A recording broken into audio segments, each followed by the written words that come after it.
Hello everyone, welcome to my channel. In this video, we are going to solve this 4x plus x over x equal 5 and we have to find the value of x. So let's start with today's video solution. So this will definitely trick you.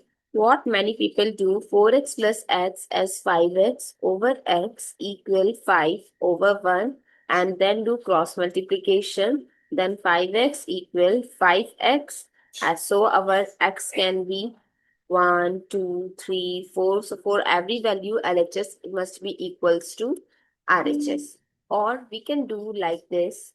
4x plus x over x equal 5. If I'll take x as common from numerator, so it becomes 4 plus 1 over x. Then if we cancel out, so it is also 5, which is equals to our RHS. But we have to find the value of x. So it can be 1, 2, 3, 4, any number.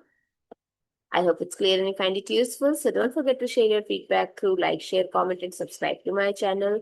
Thanks for watching. See you in the next video.